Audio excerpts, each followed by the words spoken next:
Welcome to another Southern Report. As you know, I'm trying to get on top of the buttons, trying to do it as fast as I can.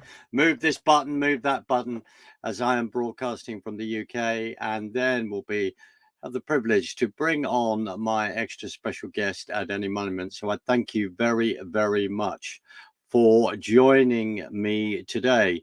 And I'm going to bring on my guest now, who is again from outside the countries. And I am real privileged that David Baumblatt is actually joining me today, and we'll get straight into it.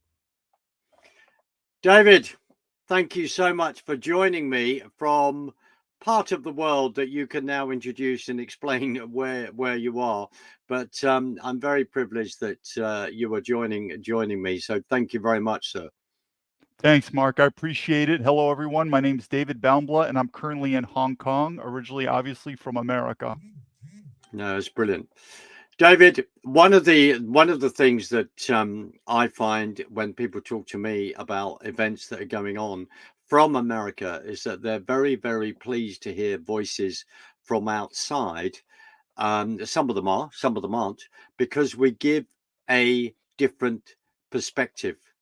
Now, could I ask you to explain your website, how people can find you, what you do, because leadership is your number one word, and give a bit of a background in regard to FBI, etc., and why you are where you are. Thank you, sir. So my name is David Baumblatt, born and raised in New York, and I consider myself what's called a leadership veteran, leadership expert consulting. You could use other adjectives, but leadership is my number one, you could say, ethos in life. I graduated West Point. That's the United States Military Academy, which is considered the premier leadership institute of the world. Obviously, I served as a U.S. Army officer upon graduation, but I focus on leadership. Now, my situation is very controversial. I'm in a lot of trouble with the government, even though I believe they're corrupt and I'm innocent. But what is that point? If you're going to learn leadership and you're going to travel the path of leadership, it's going to be a rocky road. And I make this a point, and I write this in my book, but the point is a lot of us get leadership classes, whether it's a college, you're in a corporation, you're actually not learning leadership. They will tell you you're learning leadership. You're learning more management, self-help, which is good. That's all good. But make no doubt about it, part of leadership is change. And you've got to use common sense. A corporation is not necessarily want to spend all this money to teach you a leader. And they're like, okay, I'm a leader. I quit. I'm going to do my own thing. Many times corporations want to change you into an efficient worker bee, so you could do your job better. So I make this point before we go on, because if you really are a leader, notice Donald Trump. When Donald Trump ran, not very popular, controversial, but there's a saying in leadership is the invitation for judgment. Because as soon as you go out on leadership, I don't care who you are, people are not going to like you. And I'm going to make this point now because it reminds me, and that is there's two levels of leadership. There's the conventional and there's the spiritual. The conventional level leadership that we're all trying to be that would be the CEO, that would be the general, or that would be the head of state, the president. If you look at a country and you say, who's the top leader, it's usually the head of state, the prime minister, or the president. And then below them, it's usually about economics and security. So here are my generals and here are my CEOs. So in a conventional state, that's leadership. But what is even higher in leadership? Jesus Christ, the Prophet Muhammad, Lao Tzu, Buddha Rama. These leaders are eternal. And they're not, they are spiritual entities. They are divine deities. Now, I don't want to get too controversial when I say this, but the first thing that came to my mind when I talked about leadership and I talked about getting into trouble, look at a man look at a deity like Jesus Christ. He had some controversial. So the point being is when you preach leadership, there are going to be people who disagree with you. There is going to be people who want to persecute you. So the point being is one of the things that I've known in leadership is I don't like to use the word troublemaker, but you got to be a little rebellious, because the flip side is, what happens if people always follow the rules, follow the rules, follow the rules? And but we've always heard that some types of organizations or countries, they go down the path of evil.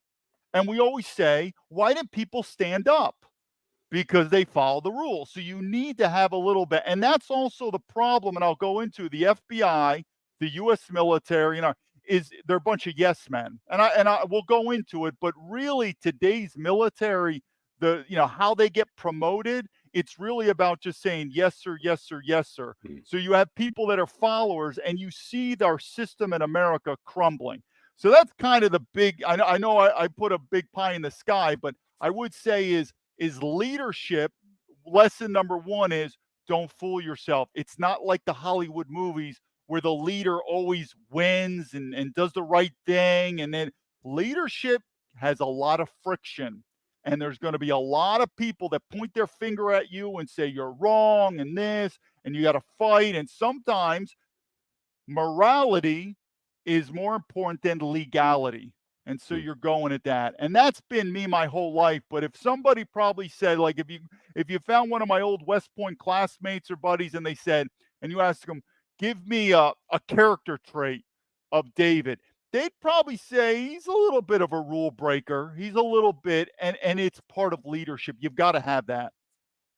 In other words, they might say to you, you're someone who always pushes it. You'll push, yeah. you'll push it a bit. Right. I do. But what's interesting is I actually, in my case, and we'll go into it, I actually never wanted to do this, because part of leadership, there's a phrase, it's called lead, follow, or get out of the way. Lead, follow. We've always heard that. Picture one of your coworkers in a corporation. All he does is complain. I hate my job. I hate my job. I hate my job. You're like, listen, why don't you change it? Why don't you get promoted? You become the CEO, sort of like Donald Trump. Like, you become the CEO and change the company, number one. Number two, just shut your mouth, follow. Nobody wants to listen to a complainer. Or three, quit. Just quit your job and go. So don't fool yourself. I left America in 2010 because that was the leadership in my mind. Lead, follow, or get out of the way. And in 2005, I was already predicting the collapse and civil war of America, all the way back in 2005. And then I thought, well, I'm no Donald Trump. And even back then, you got to remember, back then was, it was like, more than 20 years ago or so. Nobody believed me. They were like, you're crazy. So I'm not really much into arguing as much as I'm not going to follow. I mean, I use the word cuck, and I mean it. I believe today's American man is an absolute cuck. You cannot have a strong country with weak men. So I'm like, I'm not going to follow. So I said, I'm going to get out of the way. Now, I chose China for many reasons. I'm not advocating going to China, but I was like, leave. You could. I've got a buddy. He went to New Zealand. So I'm just saying, when the ship is sinking, try to fix the ship. Try to just follow, I guess, or get out of the way. Just get out. So that's why I left America in 2010, and I stand firm. The system in America, collapse, civil war, revolution, whatever adjective you want to do, it's not going to last. It's going to break down. What were you seeing in 2005? Let's try and go back to that bit of history, because 9/11 had happened in 2001. There was then, within a number of months, it was carpet bombing Afghanistan. Then by 2003, I think it was the Iraq war, really well and truly built up to that. So that's a context. Then, of course, by 2005, it was well into Iraq, etc., etc. What did you see? What did you see happening, I suppose? Right. So just quickly, it was George Bush Jr.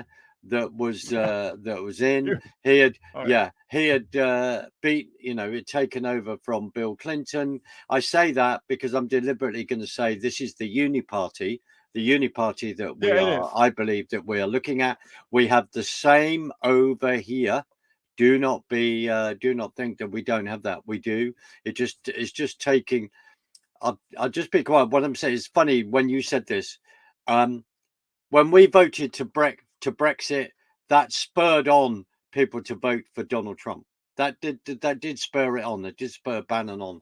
So there has been this cross references of people waking up. I do apologize. What did you see in 2005? Sure. So 2005, it just started, so it wasn't 100% 2000, but 2005 started clicking. Here's what, and also, by the way, before I went into the FBI in 2004 to 2007. I was a special agent, National Security Branch, Foreign Counterintelligence. Something, though, interesting that relates. Before I was in the FBI, I was in the U.S. Army. When we went to war in Iraq, I remember this. In order to get to West Point, you have to get a nomination, like a congressman or senator has to nominate you. My congressman, which he might be deceased now, it's a long time ago, his name was Congressman Sherwood Bullard from New York. He was the congressman who gave me my nomination to West Point.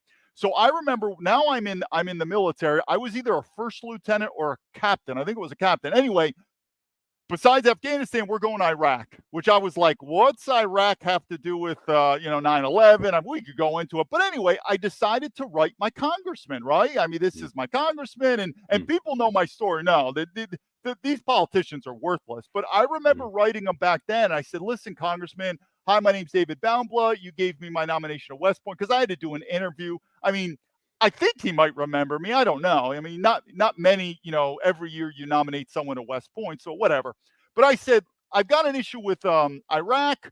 I'm in the military. If they order me to go to Iraq, I got to follow my orders. But is this, and I remember this specific wording, does this war have to do with national defense or national interests? And when I say national interest, it started opening my mind to this military-industrial complex. Like, what are we doing? So before I went into the FBI, I was still wondering what's going on here with this apparatus.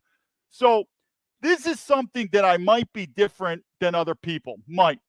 It's part of leadership, and that is usually people have, sometimes you have a I'm not going to say like a handicap, like you have a weakness and it could equal a strength. So I actually grew up, I'm very dyslexic. In fact, I had to do reading classes, how I did 4 master's degrees. We'll go into it, but I'm very dyslexic. Brilliant. Well done. Well done you. Well done you. Exactly. And I can explain how I did it, because it goes the other. But when I was in the intelligence community, I had an evaluation. I never, as much as I say the government sucks, and it's all, every now and then you get some government people, you're like, these guys are pretty good. Anyway, I had to do a psychological evaluation, not because I was doing anything bad. It was just part of it. They wanted to do so to get you ready for the operations. They just wanted to make it. So I did an evaluation from a psychologist. He really liked me, because he told me later, he did, like, at America, we have a big thing, this group, they do like Civil War reenactments, right. like these old guys, they do. He loves West Point. So he dress, they dress up in these, Confederates, they dress up in Union soldier, and I've heard about it, but they go on the battlefield and they do these things, and he's into it. So he loves West Point. So he's like, he was really interested in me, and he told me, he goes, well, here are the results. He goes, first, you can't read. And I never told anyone that. Even in the Bureau, I had special reading classes growing up. In fact, I was going to fail school, like put back in public school. I never told anyone that, because you don't want to say it. He immediately, I was surprised. I was like, he goes, you're dyslexic, you can't read. He goes, how'd you get through West Point? And there's a way I did it. And he goes, you're off the charts with conceptualization. How to conceptualize. He goes, you're off the charts. And what I'm thinking is, it could have been, and I'll do another video on how I got through universities, because you can't read. And the point being is when I enter environments, I don't care whether it's the FBI, a business, or a country, I conceptualize very quickly. And how do I conceptualize? It's with the people. And you've heard it, like if you enter a corporation, we'll say, and the CEO says, this is the best corporation ever, and this is the best. Hey, show me the people. If it's the people are good, everything. Meaning, it's all about the people, and that's part of leadership. It's all about the people. If you have honorable people, you'll have an honorable company. I mean, this is not rocket science, but when you conceptualize, you focus on the people and you try to synthesize. Now we'll go back to America. the American man has changed. I mean, I hope this is not a surprise to anyone, but 50 years ago, 100 years ago, whether it's sperm counts, testosterone, Mm, mm, we're mm, not the same mm, American men. It mm, is what it is, people. And these American men have infiltrated everywhere in society, meaning West Point, when they recruit, FBI, CIA, when they recruit out of the same hometowns in America. So yeah. if the men change, they change. Also, we've changed demographic by having foreigners. We're having more foreigners. Our you could say our original European population. Now we have, so Mm, the people have changed in America in 50 years. That changes it. So I would say one of the things that really clicked me when I went into the FBI is this. I think, which I've totally changed my mind, and I was at one time I wanted to make a career in the government because even though I'm a staunch capitalist, I still felt capitalism, it's all about the money, money, money. And I've always had, if you're going to be a leader, you have to have principles. And mm, money's mm, good, and I'm a pro-capitalist. I'm not I'm pro-capitalist, but it's the same reason I went to West Point. Duty on our country, and I thought, which I'm wrong, that people who work in the government, it's not about the money, it's duty on our country, it's doing the right things. But people who work in the private sector are greedy, greedy, greedy. No, because we've also changed. 100 years ago, the private sector and the government were more separated. They are so intertwined now that now the government and the private sector are so there. So here's an example. When I was in mm, the FBI, we're basically, we work for the government. It's the same thing like the military. The military works for the military industrial complex. So mm, the government's mm, entwined. So here's just an example. And I realized that the government is not really out to do the right thing. They work for the politicians who work for the corporations, and it's just an extension. When I was in the FBI, I worked foreign counterintelligence. And I would say within 1 year in the FBI, 1 year, and we're including the academy, like the FBI Academy, 1 year. And you got to go back to when I joined the FBI. At that time, terrorism, Islamic radical terrorism was the number one threat. That was it. That's where the money was going, the FBI, everything. Everything else was secondary, criminal, stuff like that. Within 1 year in the FBI, I realized that at least from a national security standpoint, the threat from China was bigger than the threat from radical Islamic terrorism. And I can tell you about China because now I've even changed my mind about China after I'm living there. But the point is China is a political, economic, military, and I knew it because back then it was like 2004, but I knew it. They are growing into a superpower. mm, mm, Terrorism, and I write this in my book, people, the war on terror is like the war on crime. When are we going to get rid of criminals? Never. We're always going to have criminals. Now, it can ebb and flow. There could be high crime, mm, low crime. mm, You have to mm. look at it from economics, from social, from legality, from immigration, diversity, all these things. You're always going to have crime, people. It is what it is. And that's why you always will need policemen. Even though I'm into defunding the police by 50%, you still need police. Guess what, people? Terrorism is not something new. It's been around for thousands and thousands of years. You're always going to have terrorism, and you're always going to need to have, special operations intelligence folks to do it. It also ebbs and flows. But look at 9/11. It wasn't able to literally destroy us. Another superpower like China, that's different. So at that time, I voiced my opinion to higher management. I said, our priorities are wrong. China's number one, terrorism is number two. They totally blew me off. They're like, whatever. Now, why? Why did they do that? It's the same thing. I'll do examples, is you follow the money, which again, I thought in the government, it's not about the money. It's doing the right thing. In the corporations, it is about the money, Mm, but we're one and the mm, same. It's all. mm, So if you go back then, we had two kinetic wars. It's called Afghanistan and Iraq. That's the terrorism, the war on terror. For China, we had what's called a Cold War espionage war.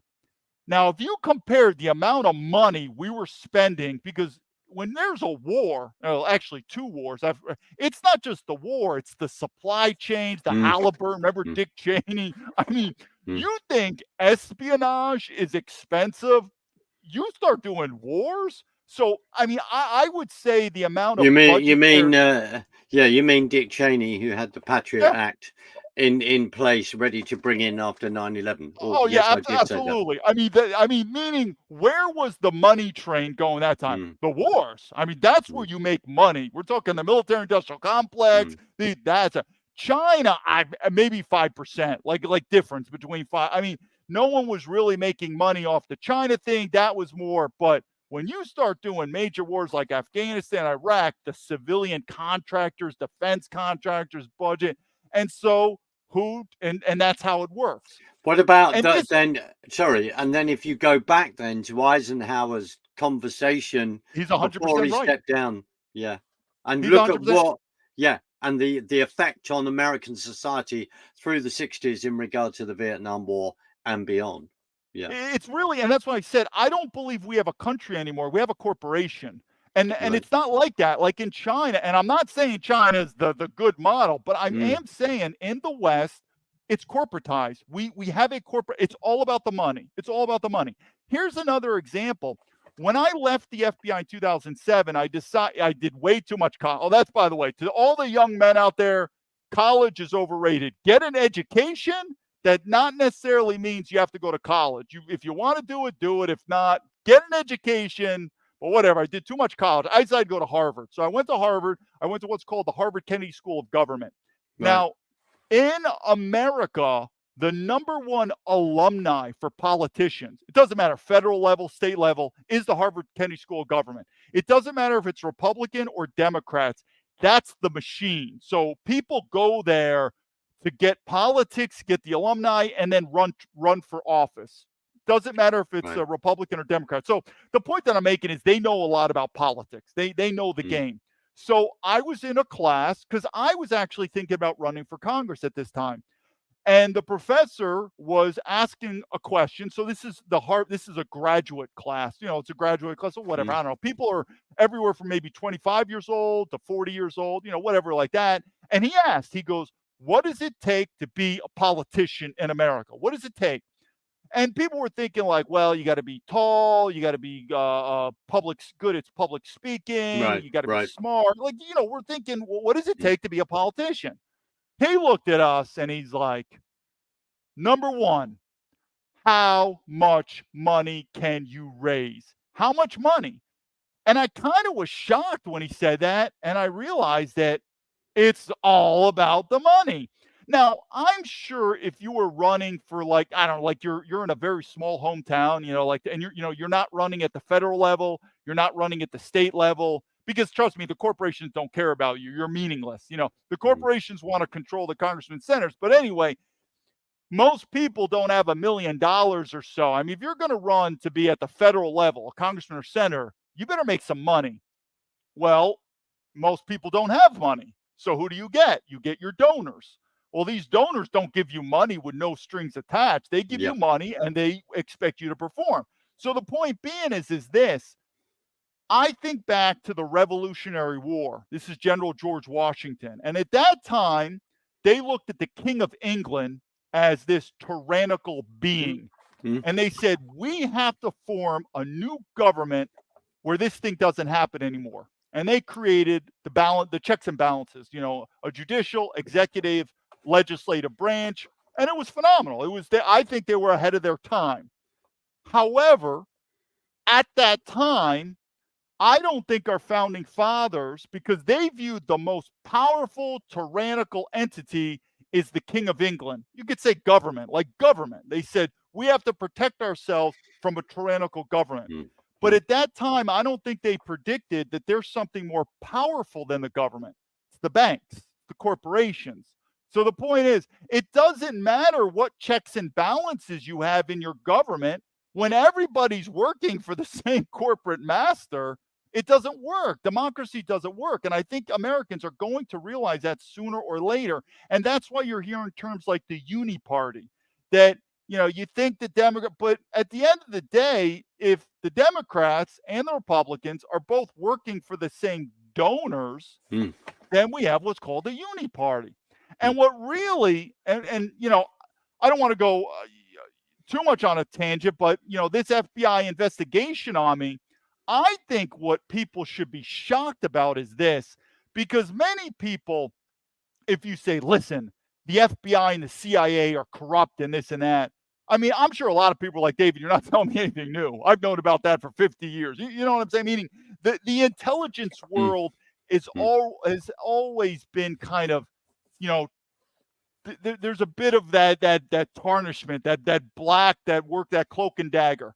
However, not West Point. That's not West Point. West Point is about duty, honor, country, and these are your military officers. So the investigation into me by the FBI, they recruited West Point graduates. These are people that I know, my classmates, this and that. They paid them money to spy on me. That I'm surprised the American public is not like, what? Because here's it very simple. The most powerful government agency, pound for pound, is the FBI. I don't think people realize how powerful it is. It's not the CIA, it's the FBI. However, what's the most powerful agency altogether? It's the military. I mean, the military as a whole, I mean, it's a wrecking force. So the point being is there's about, I think 13% of the personnel in the military are the officers. That's the officer corps. 13, I mean, that's the leadership. Out of that officer corps, you get people coming in what's called through ROTC. You get people through what's called OCS, Officer Candidate School, and then very small, it's like maybe 1% or something, come from what's called the academies, West Point. West Point is the creme de la creme of military leadership. It takes taxpayers about $500,000 US to graduate one cadet 4 years from West Point. You send them to West Point because you're expecting them to have leadership, honor, this and that. When you cannot even trust now the military, which I think is now becoming commonplace, the military industrial complex, these generals are corrupt. It's over, people. This thing's going down. So when I go back to your original question, that was kind of the formulation. And we go more into the FBI, where I realized that we're not really working for the people here. I realize that we're not working. And so that's something. And it's such a shame, because I say, you could trust me. You go to my Twitter. I say very bad, profound profanity names against the military, against the law enforcement. But in my heart, I truly believe a law enforcement policeman is the hero of the community. They lost it. They have lost that title, and they need to re-earn it. The military, I come from military, but I truly believe a soldier, a military officer, he is the defender of freedom. He's the defender of the people. Well, they lost that too. I now view law enforcement as they are the bullies of the government, and I view the military as they're really mercenaries. They're government. They don't serve the people anymore. They serve the government. They go off to war and they make money. And so it's weird, because I'm in like I'm in a catch, what is it, catch 9/11 or something like that, where catch 22. Catch 22. Thank you so much. Yeah, no. I got to get more of the English stuff. Catch 22. So the point being is I grew up where you respect military veterans.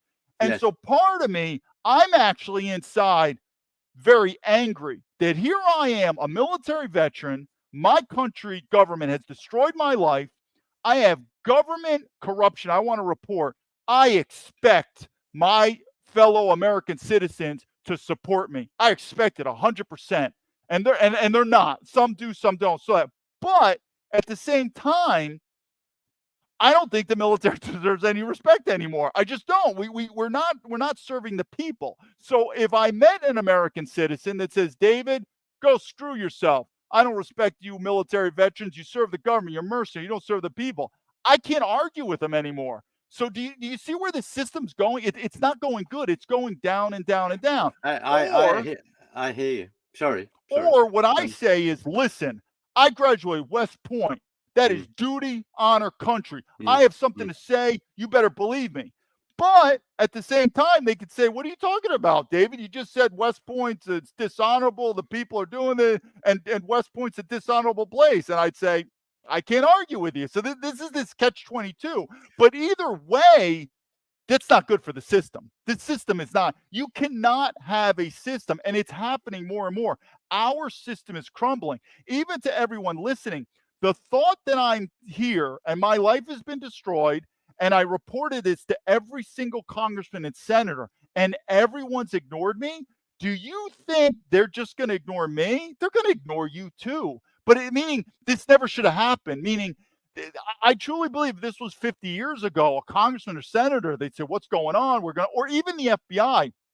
These guys are scumbags, and we'll talk about them. But literally, this is all recorded and all documented. This was in January of 2020, right when the COVID happened. I met with 2 FBI managers out of what's called the U.S.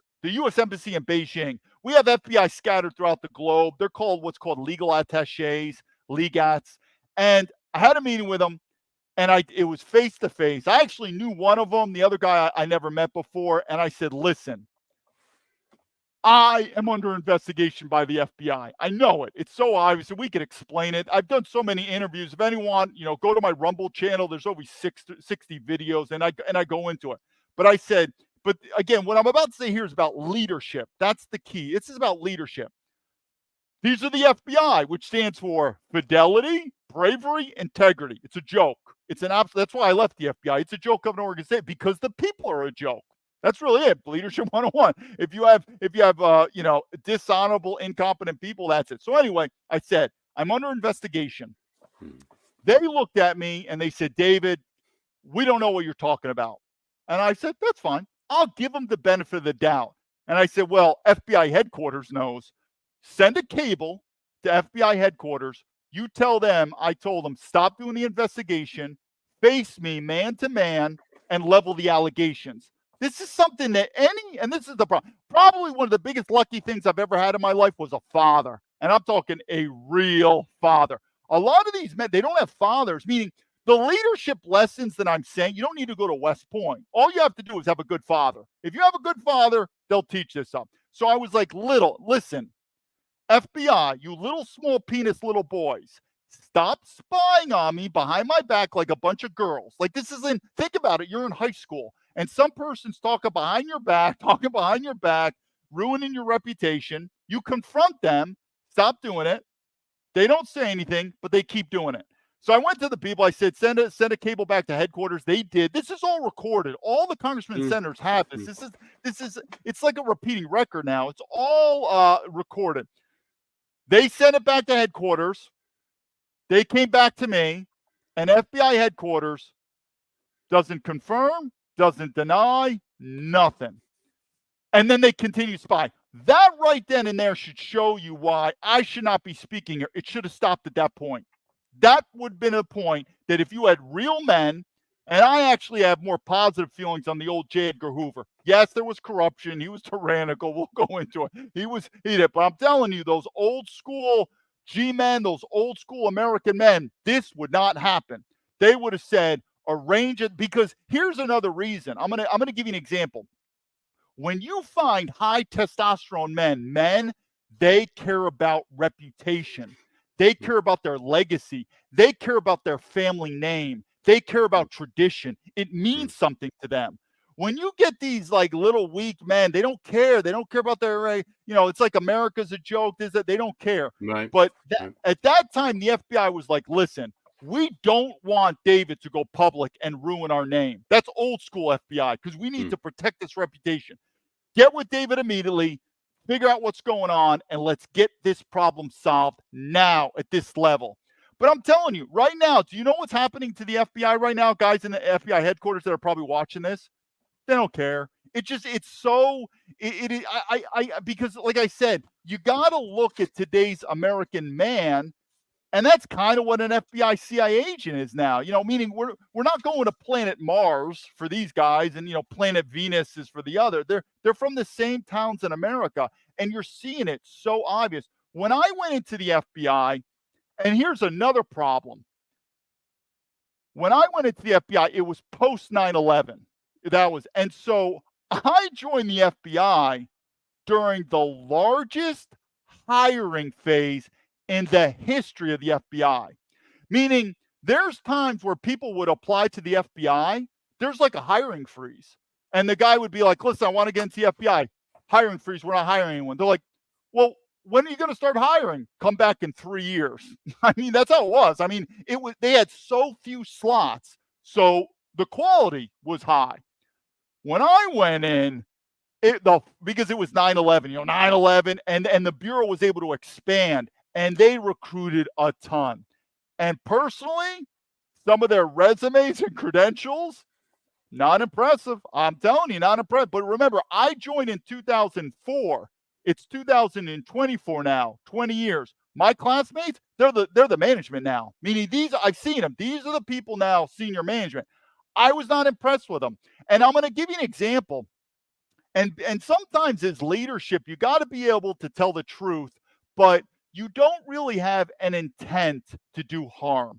It's kind of like using profanity sometimes, or, racial slurs, where people use racial slurs amongst themselves. If you see a black guy and a black guy and they both say nigger, nigger, they're with themselves. They're saying it. It's the intent. So I'm saying this to my roommate. He's a great guy. I like him. But I'm telling you, his resume was not high. And so my point is this.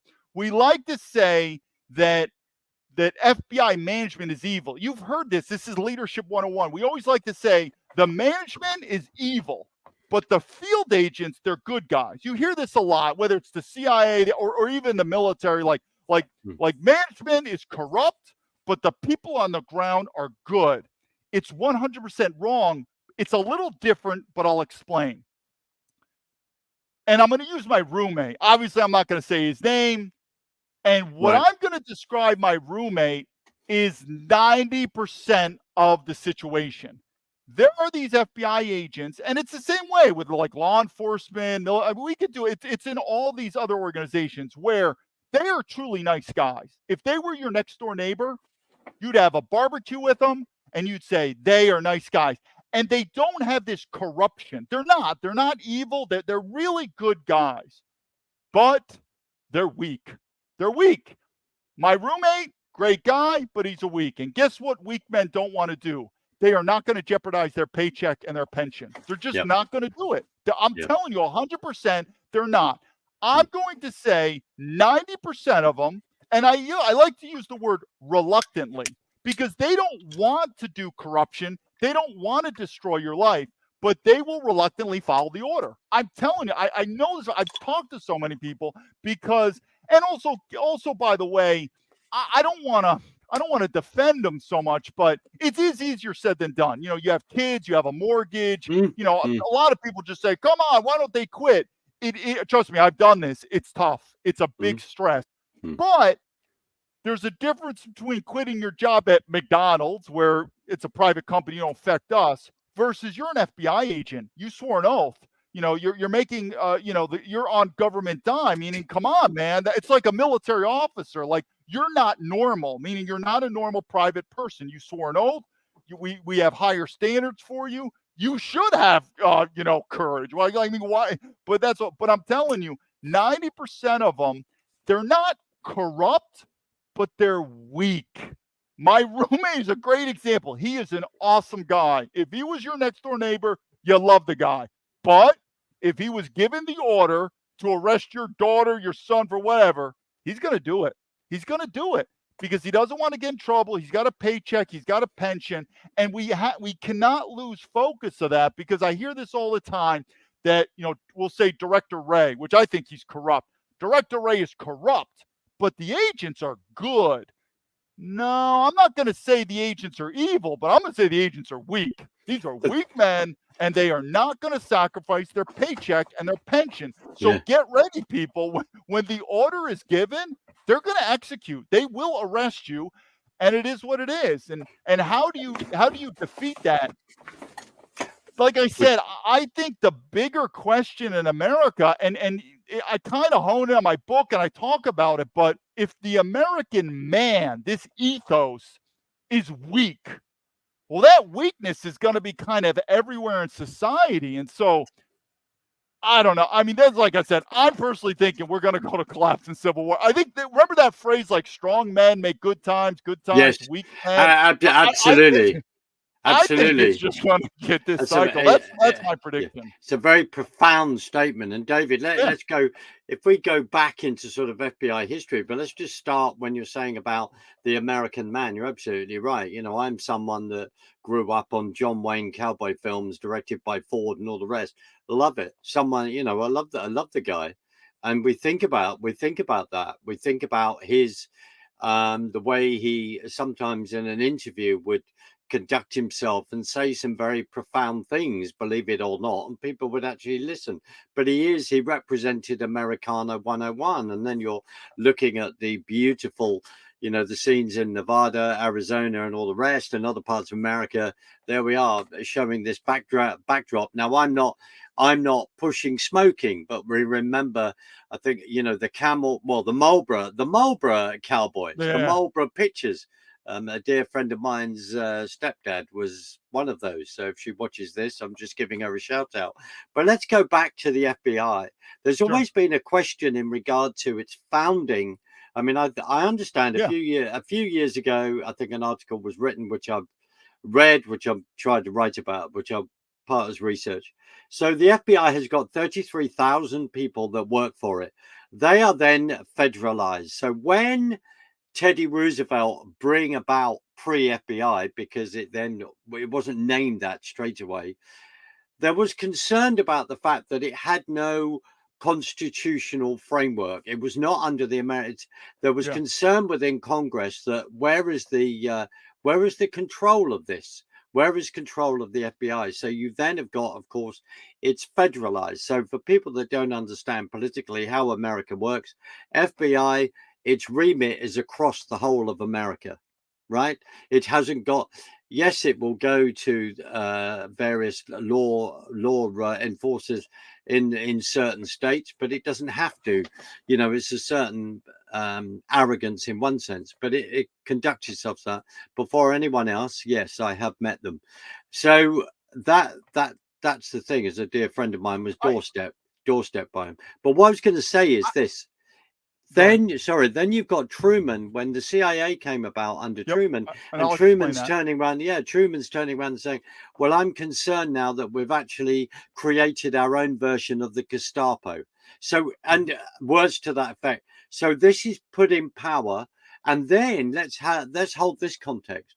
So, in regard to J6, I know we're jumping slightly, but 1,271 prisoners, people at this count, have been arrested, um, etc. So the FBI doing that. You've got Christopher Wray, who has a legal background, right? He's a lawyer, I believe, Yeah, worked for a top he's a lawyer. He's a globalist corporate lawyer. corporate. Absolutely. So you've So got I look at him. you've got all of this. And then suddenly you've got an organization that spent many years fighting communism. And just as an aside, in regard to J. Edgar Hoover, a dear friend of mine explained this to me, which is fascinating. So Edgar Hoover was a Mason. So the Masons within America, within Washington, etc., there was a fight between the Masons and the FBI about who was going to have his belongings when he died, and the Masons won. And his office is set up in, I'll find out, I'll have to find out the body and let you know, in some Masonic lodge or whatever, or Rosicrucians or whatever. Yeah. But is in there in Washington. It's set up. And then what would happen is that people from the FBI would go in and visit at various points, because they wanted to absorb the atmosphere, so they could then become, you know, J. Edgar Hoover 2 or whatever. Right, I'll be quiet. But what I'm saying is to put it in this historical context. I want to here's a question. When you came in and you were talking about all the concern was about, you know, Islamic terrorism, etc., etc. The manuals that the FBI were reading then would have been written by a very, very brave American patriot who's no longer with us, which is Phil Haney, I believe. He had a huge input into that warning about what was going on. Yeah. So, So and I'll do some snippets here because you reminded me some stuff. So mm, one thing I should point about, because again, the FBI doesn't recruit on leadership. And so I'm going to get with J. Edgar Hoover on this thing. Yeah. They recruit on skill. So really what recruits on leadership? Military and the business world. Right. In fact, the Harvard Business School is considered, they call it the West Point of capitalism. So West Point, military leadership. Yeah.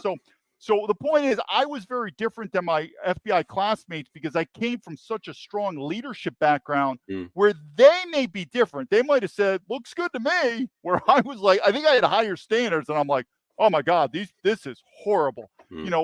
So it's just different. But I wanted to point that out because I'm actually positive about J. Edgar Hoover. But we could talk about him. He did illegal stuff, and I know I'm not defending him also, but let's just look at this from a leadership standpoint. The average age of a brand new special agent in the FBI, even though I heard it's getting younger now, which is not good. There's a reason why they want FBI agents older than CIA agents. There's many reasons where CIA new guys could be like about 25. FBI, because the FBI, they want it to be your second job. So my first job, I was in the military. I was a military officer. That was my first job, and that's how they want it. But I want to use this as an example for leadership when people look at J. Edgar Hoover. When I entered the FBI, like a lot of people, we're around 30 years old. And of course, we're at the bottom of the pole. We're a special agent. The FBI now is about 30,000 people. There's about 10,000. Now it's grown. I think it's about the 12,000 now, special agents. And then you have everything. Like you have, secretaries, admin, analysts. But, it's about 10,000 plus special agents. So you're at the bottom of the pole, the bottom of the ladder at 30 years old. When J. Edgar Hoover took charge of the FBI, he was 30 years old.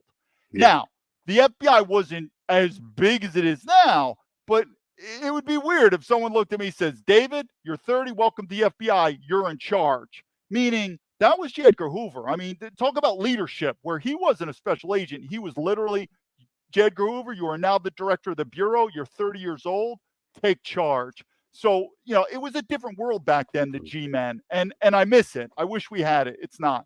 So one of the things, though, that I saw that hopefully I'm not missing the statement that you had, but one of the things, though, that the FBI has to be much more, I don't know what the word, using white gloves, where the CIA gets away with it. And that was when I was in the FBI, we spied on foreign nationals, which is what the CIA does all the time. They focus on foreign nationals.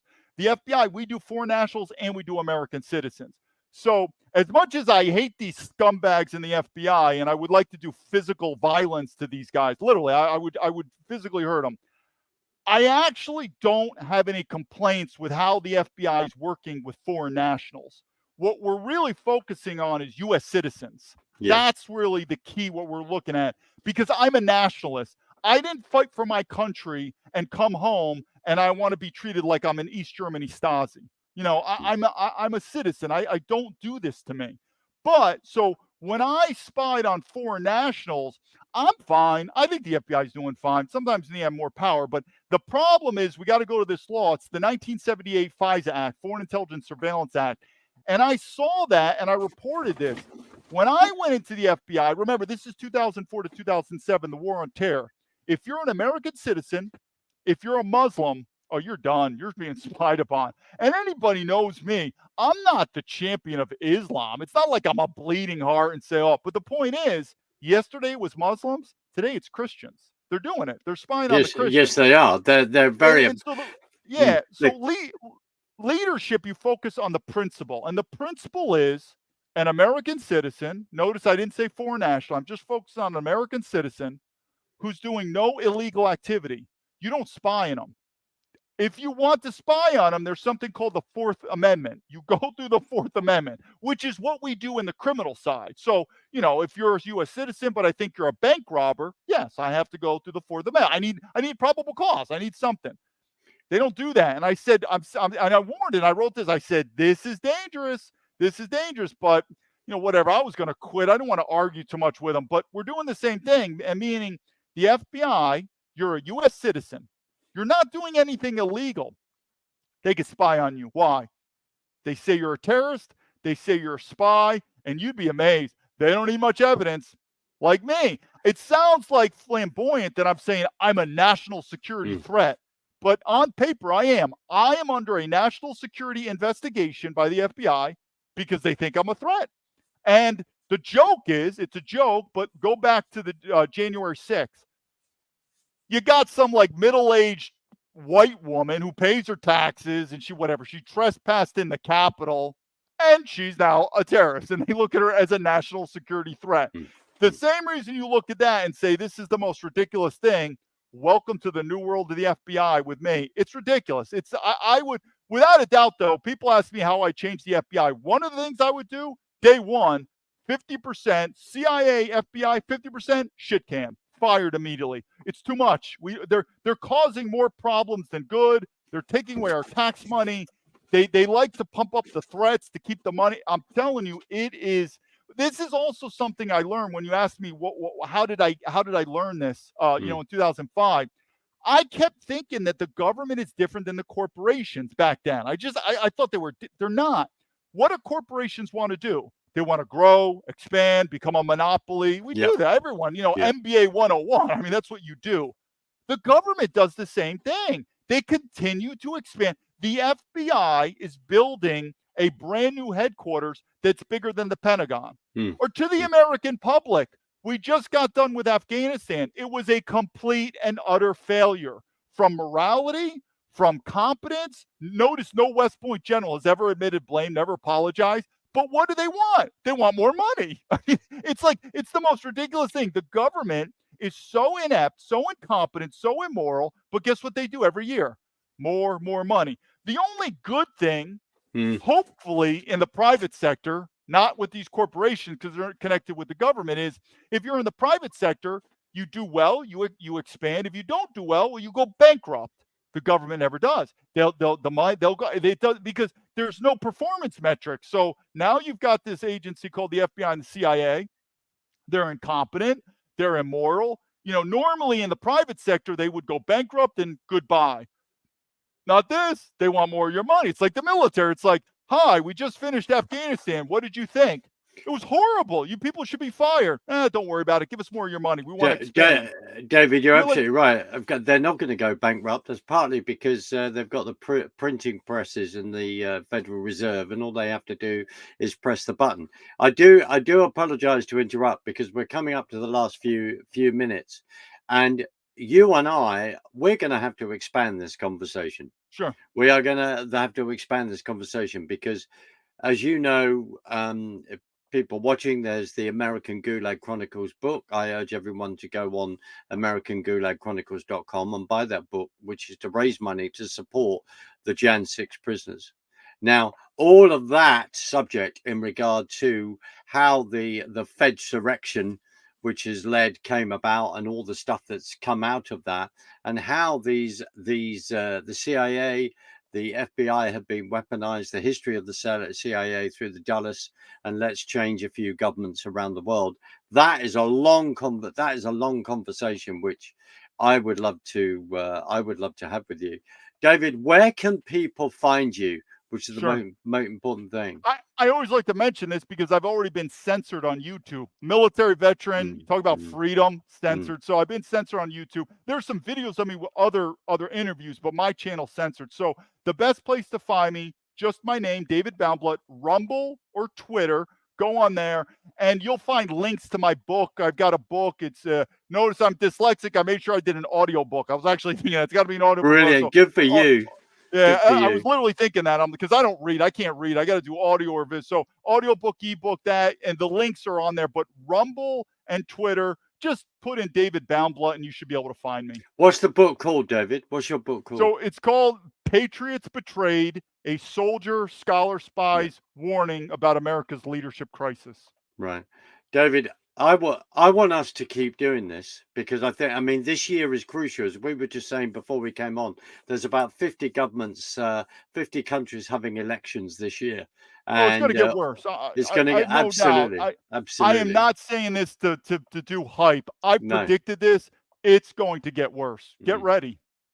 No, and to look at the ramifications of that, and especially with the presidential election, as we're gearing up for that cycle, we will have an election in the UK, and then of course the EU's behaviour, what is happening on the Texas border and all the rest. David, I cannot thank you enough for giving me the privilege of being and how to have this conversation with you, and a conversation that, as I say again and again, I want us to have again. There's so much to talk about, because the fact is that you, like other people I know personally, what is happening and the weaponization in America has absolutely affected your life and is affecting other people's lives. And just as a comment, you know, when Alexander Solzhenitsyn was put in the Gulag and then writes Gulag Archipelago, came over to America to warn America of what was coming. And I think the 45 points of communism were put into the congressional record in 1963, I believe they were put in there. David, I'm really sorry, we've got to go, but I am so blessed to be able to talk to you many thousands of miles away in a very, very interesting part of the world which you live in. And I want to hear about that. And I want to hear about your experience in China. So thank you. If you've liked this, please share it. Please go and visit David's channel, engage in his videos, because you will find them absolutely fascinating. I want to discuss in the future very soon his program, his film about feminism. That will soon get one or two people riled. But I tell you what, it's a very important subject to us men who are fully awake to what's going on. So thank you very much, my friend. And I'm just going to play us out. Stay there on the other side, and we'll to catch up. But thank you very much indeed, everyone, for joining us. Bless.